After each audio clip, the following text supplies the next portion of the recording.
This video is brought to you by mywayteaching.com. In this part, let us see the vector notation of Coulomb's law. Okay. So we all know that force is a vector quantity because it has both direction as well as magnitude. So now it's better to write Coulomb's law in the vector notation. For that, you just consider the position vectors of charges Q1 and Q2 as R1 and R2, as you can see in this figure A. Okay, the position vectors of Q1 and Q2 are R1 and R2, isn't it? You can see here the position vectors. And then we denote force on Q1 due to Q2 by F12. You can see here F12 is the force on charge Q1 by the charge Q2. Okay. Similarly, the force on Q2 by the charge Q1, we denote it as F21. So the 2-point charges Q1 and Q2, we have numbered it as 1 and 2. Then the vector leading from 1 to 2, we denote it by R21, which is equal to R2 minus R1. In the same way, we can also write the vector which is leading from 2 to 1. That one we'll call it as R12, that is equal to R1 minus R2, which is equal to minus of R21, isn't it? Yes. The magnitude of the vectors R21 and R12 is denoted by R21 and R11, and in magnitude wise, these two are equal. The direction of a vector is specified by a unit vector. In order to denote the direction from 1 to 2 or from 2 to 1, we denote unit vectors. Okay, we use unit vectors for that purpose. So, that unit vector, we can write it as, for example, R21 cap is equal to R21 by R21. This is the magnitude, okay? And we can write the similar thing for R12 also.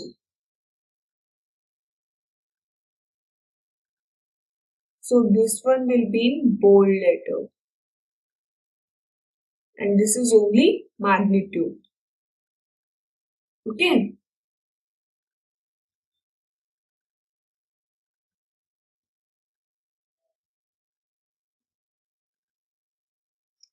Now, we can also represent Coulomb's law in vector notation, as I told you before.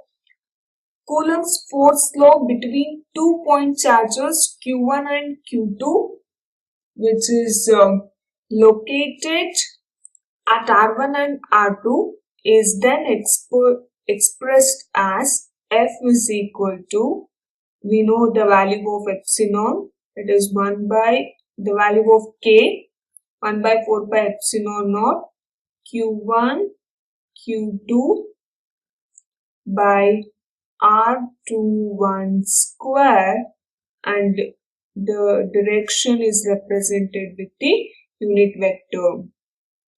And this equation is valid for any sign of Q1 and Q2, which means it can be positive and or negative. If Q1 and Q2 both are of same sign, then F21, the force, is along R21. That represents repulsion because both are like charges. If Q1 and Q2 are of opposite sign, then F21 force is in the opposite direction, that one will be along minus of R21. So this represents the force of attraction as both are unlike charges. So we do not have to write separate equations for the cases like like charges and equation for unlike charges. It's not really needed. This one equation is enough for both of that. See, the force F12 on charge Q1 due to charge Q2 is also, we can also obtain that by simply interchanging 1 and 2. So we can write it as F12 is equal to 1 by 4 pi epsilon naught Q1 Q2 R12 square R cap 12, isn't it? This is the simple way. So Coulomb's law agrees with the Newton's third law. And this Coulomb's law, basically it gives the force between two charges, isn't it? Q1 and Q2 in vacuum. If the charges, if they are placed in matter or the intervening space has matter, then in that case the situation is not same, because there will be a charge to particles in that matter, and we'll study about all those things in the coming chapters, okay?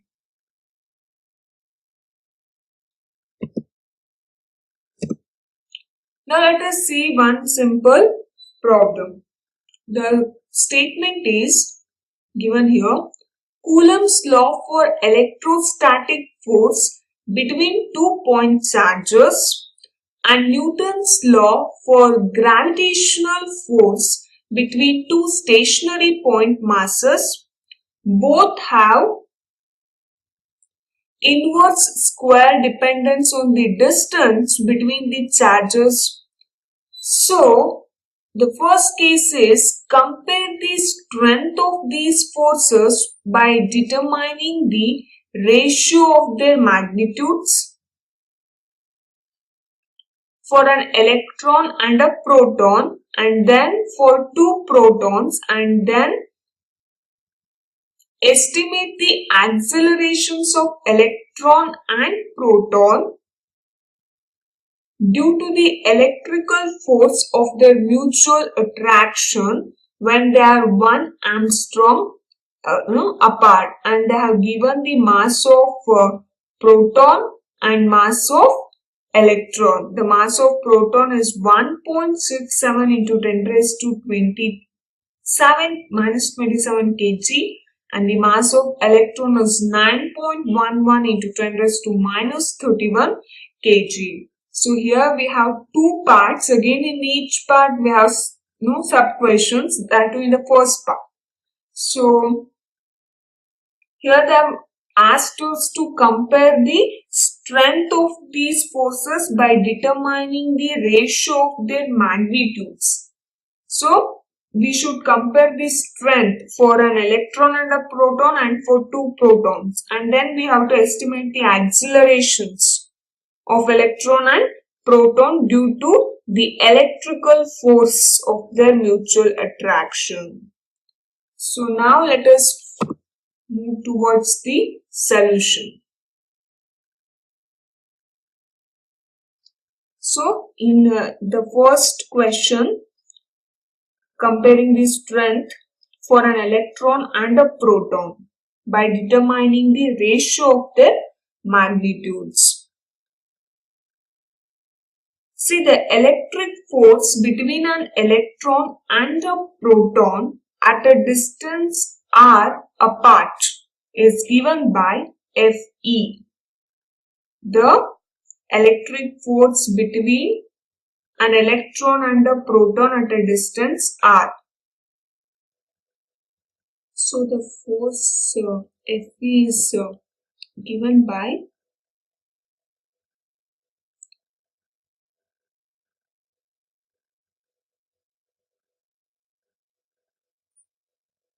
1 by 4 pi epsilon naught. Okay.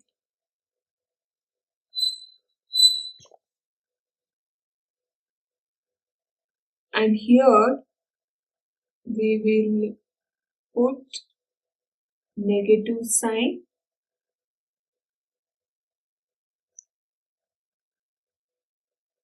E square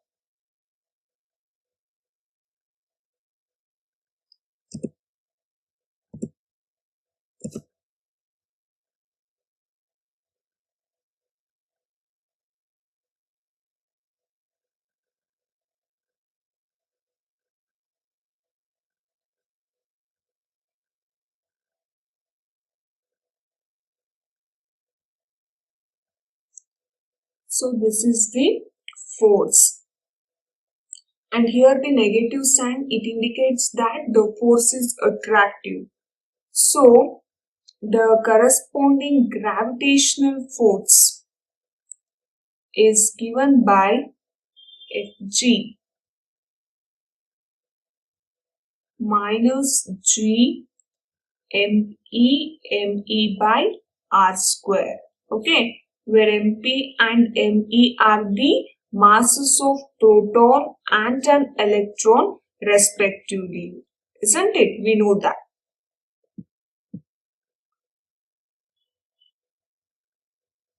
So we can take the ratio now.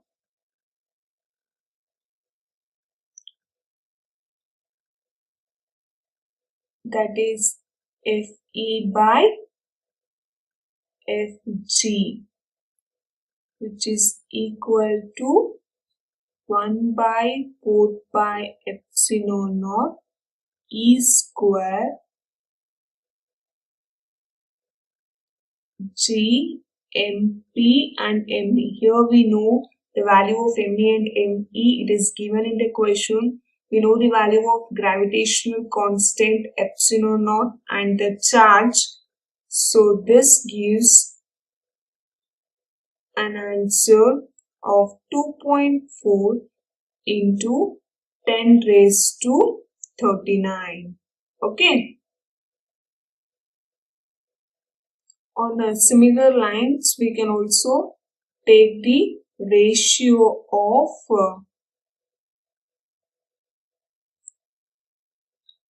S, reverse of it. Now we took Fe by Fg.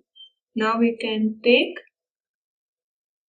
Fg by Fe, the ratio.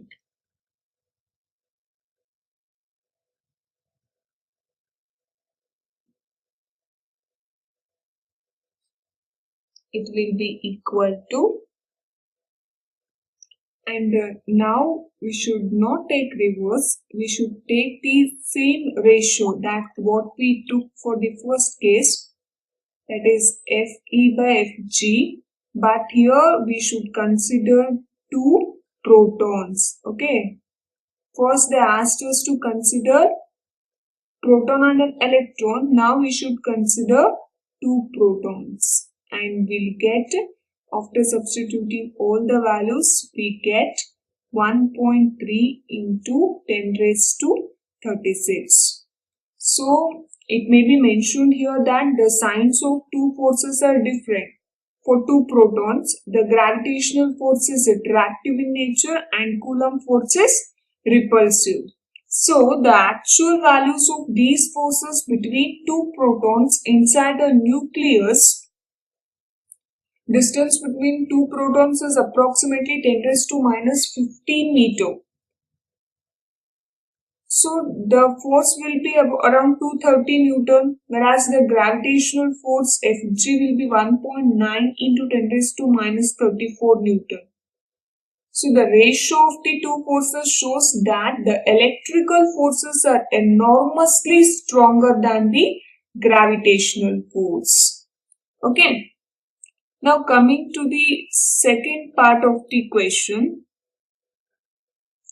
See, the electric force F exerted by a proton on an electron is same in magnitude to the force exerted by an electron on a proton. Magnitude will be same. However, the masses of an electron and proton are different.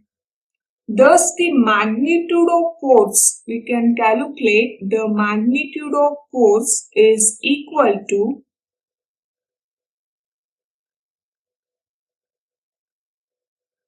so if you substitute the value, we get 8.8987 into 10 raised to 9, and the charge will be 1.6 into 10 raised to minus 19 square by 10 raised to minus 10 square. So if you simplify this, we get 2.3 into 10 raised to minus 8 Newton. So using Newton's second law of motion, we know F is equal to ma. The acceleration that an electron will undergo, that is equal to A, which is equal to 2.3 into 10 raised to minus 8 divided by 9.11 into 10 raised to minus 31, which is equal to 2.5 into 10 raised to 22 meter per second square. So comparing this with the value of acceleration due to gravity, we can say that the effect of gravitational field is negligible on the motion of electron, and it undergoes very large accelerations under the action of Coulomb force. And similarly, if you calculate the acceleration for proton,